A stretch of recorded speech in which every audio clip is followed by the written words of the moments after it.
Hollywood lied to you. The shining knight tearing into a turkey leg, washing it down with a flagon of frothy beer before galloping off to glory. That image is a fantasy stitched together by costume dramas and Renaissance fair menus.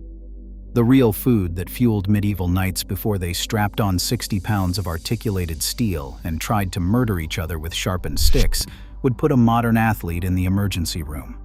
We are talking blood stews, jellied pig faces, and stale bread soaked in narcotic-strength wine.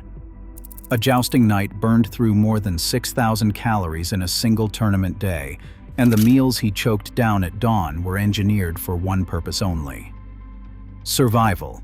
Not flavor, not nutrition as we would recognize it. Survival. These are the 10 brutal, fatty, salty, and frankly bizarre meals real knights actually ate before riding into the lists. Strap in, it gets greasy. Number 10. Blood-thickened pottage. Before the sun was fully up over the tournament field, squires were already stirring iron pots over open flames, ladling out a thick, gray-brown sludge into wooden bowls. This was pottage, the everyday survival food of medieval Europe. But the version served to fighting men was something darker. Boiled oats or barley were fortified with chopped offal, the liver and lungs and kidneys that would not keep on the road. Then came the secret ingredient, pig's blood, or sometimes cow's blood, stirred straight into the simmering grain to give it iron and color and a coppery metallic depth. The Harleian manuscript, 279, compiled around 1430, preserves the actual recipe under the name Drawen Gruel, calling for lean beef and blood cooked together until the whole mess turned the color of wet rust. Knights ate it standing up, in the cold pre-dawn air, because it was cheap, calorie-dense, and the iron load helped men sweating gallons inside steel suits keep their feet under them. It looked like something a butcher would mop off the floor. They ate it anyway. Number 9. Hardtack soaked in weak ale for knights. If you've ever wondered what the medieval equivalent of a protein bar looked like, picture a brick, a literal brick of twice-baked flour and water, hard enough to chip a tooth if you bit it dry. Hardtack was the universal field ration of soldiers and tourneying knights, prized because it would not rot for months and could be hauled across muddy roads in a saddlebag without going moldy. The trick was that nobody could actually eat it as it came. So knights softened it in weak ale, the sour, low-alcohol brew that doubled as the safest liquid in any medieval camp. Well water carried dysentery. Ale, boiled during brewing, did not. A single tankard delivered well over 200 calories of fermented grain sugar, and the soaked hardtack soaked it all up like a sponge, becoming a porridge of bread and beer that men spooned down standing in their armor tents. It was breakfast, hydration, and a mild buzz all in one chipped wooden mug. Number 8. Salted pork and bacon slabs. The medieval larder ran on salt, and nothing showcased that fact like the great wooden barrels of cured pig that traveled with every tournament retinue. Pork sides were packed in coarse salt for months at a time, drawing the moisture out until the meat went hard, dark, and almost mineral in flavor. To make it edible, cooks had to boil it, sometimes twice, sometimes 3 times. Each boil dragged out another wave of brine, punishing enough to wilt vegetables in the same pot. What remained was a chunk of fatty, dense, intensely salty protein, hacked off in thick slabs with the belt knife every knight carried, as casually as a modern man carries a phone. The sodium load was monstrous by modern standards, but in a man strapped into steel and about to sweat through a 5-hour tournament, that salt retention meant his legs would not cramp halfway through the third tilt. Stamina in a barrel. Number 7. Eel pie. Long before fish and chips, the food of fighting men in England and France was the eel. Specifically, the river eel, fat from gorging on whatever fell into the moat, baked whole inside a thick, hand-formed pastry crust that doubled as a serving dish and a portable carrier. Eel pie was a nightly favorite for one beautiful reason. Eels are nearly 30% fat by weight. A single pre-joust eel pie could deliver 1,500 calories or more, packed into something the size of a large cabbage and held together with crust as tough as boot leather. Knights ate them at dawn feasts, splitting the crust with their hands, the dark fat running down their fingers and into their beards. The eels themselves were everywhere, easy to catch in the very moats that surrounded the castles hosting the tournaments, which made the dish both a delicacy and a logistical miracle. Number 6. Frumenty served with venison. Frumenty is one of those medieval dishes that sounds quaint until you actually look at the recipe. Cracked wheat, boiled for hours in milk and egg yolks until it broke down into a sticky, custard-like sludge somewhere between rice pudding and wallpaper paste. Sweet, heavy, and almost narcotic in its richness. Alongside it came roast venison, hacked from deer hunted in the royal forests, the dark meat seared over open coals and laid in glistening strips beside the pale sweet grain. The form of curry, the famous English cookbook compiled around 1390 by the master cooks of King Richard II, mentions frumenty constantly, listing it as a standard battle-day staple of the noble household.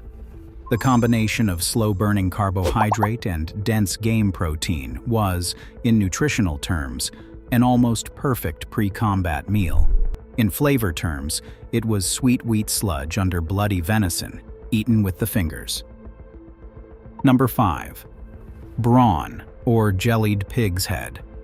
This is the dish that breaks the squeamish. The whole head of a pig, ears, snout, jowls, and all, was lowered into a vast cauldron and boiled for the better part of a day until the meat fell from the skull in shreds and the fat melted into the surrounding water. Cooks then picked the meat clean, packed it into a wooden mold, and poured the cooled cooking liquid back over the top. The natural gelatin in the head set the whole thing into a wobbling, savory terrine known as brawn. It was served cold, sliced thick onto trenchers of stale bread, and it was shockingly nutrient-dense, a brick of collagen, fat and protein that sat in the stomach like ballast. Tournament hosts served it at dawn feasts as a status dish, the kind of food a wealthy lord could afford to offer his fighting guests. Knights sliced it, slapped it on bread, and chewed through it before mounting their horses. Number 4. Marrow bones and beef suet.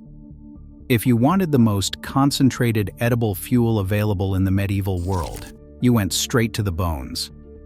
Beef leg bones were split lengthwise with a heavy cleaver and roasted over a flame until the marrow inside bubbled and turned glossy.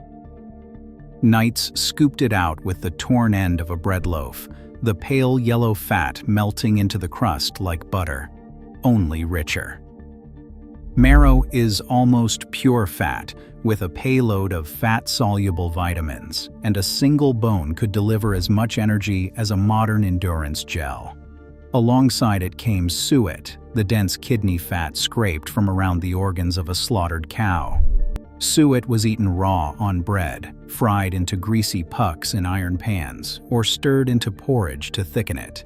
To a knight about to ride armored under a hot sun, this was the cleanest burning fuel available. Pure fat, pure energy. Number 3. Roasted capon stuffed with liver and spices. Now we move into food that announced rank. A capon is a castrated rooster, fattened in a small pen for months until it grew to nearly twice the size of a normal bird, its meat soft and laced with fat. For the noble joust, capons were roasted whole over coals, their cavities packed with their own livers, fresh sage, cracked pepper, and the most expensive imports a wealthy host could afford. Cinnamon and ginger were folded into the stuffing, not for flavor alone, but because medieval medicine taught that these warm spices heated the blood and prepared a man for combat. The bird was served on a silver platter, carried out by squires to the tents of the riding knights, and carved moments before the men mounted their horses. It was high-status protein, reserved for those whose armor announced their lineage, eaten in full view of an audience that understood exactly what it cost. Number 2. SOPs in spiced wine, known as hippocras. Picture a knight in the saddle, gauntlets gripping the reins, helmet dangling from a strap. A squire reaches up with a wooden cup. Inside the cup is hippocras, the medieval energy drink, the closest thing the period had to liquid courage. Hippocras was wine, usually red, infused for hours with cinnamon, ginger, cloves, and unrefined sugar, then strained through a thick cloth bag until it ran clear and dark. Knights tore stale bread into the wine, creating sops, the soaked chunks that turned a drink into a portable meal. The poet of Sir Gawain and the Green Knight describes the lord of the castle taking exactly this kind of hasty meal after Mass. The combination delivered fast sugar from the wine, slow carbohydrate from the bread, and a low-grade pain-killing buzz from the alcohol that helped a man ignore the bruises he was about to receive. It was breakfast and anesthetic, all in one cup. Number 1. Lampreys, the eel-like bloodsuckers. We finish on the dish that was literally rumored to have killed a king. Lampreys are not eels. They are jawless, parasitic, prehistoric water creatures with circular suction mouths full of rasping teeth, and the medieval nobility considered them the finest meat in Christendom. King Henry I of England loved them so much, he allegedly died from a surfeit of lampreys after his physicians warned him not to eat them. Knights at the highest tables ate them stewed in their own blood, thickened with red wine. The resulting sauce so dark it looked like ink and so rich it coated the teeth. A serving of lamprey was insanely fatty, brutally heavy on the stomach, and considered the ultimate warrior's delicacy. To eat one before a joust was a statement, a flex, a declaration that you had eaten the same thing kings ate. For some men, it was a final meal in more ways than one. A jousting knight could burn through 6,000 calories or more in a tournament day, and every dish on this list was engineered, in its crude medieval way, to keep him in the saddle when his armor turned into an oven and his arm went numb from the lance. Salt, fat, blood, grain. Those 4 pillars held up the entire diet of combat. There was no flavor agenda, no chef's vision, no plating. There were men who knew, with the cold certainty of the age, that the next meal might be the last. They ate accordingly. And tomorrow, when you complain about cold leftovers, remember the knight who started his morning with a bowl of blood porridge and a slice of pig's face. He had it worse. He had it much, much worse.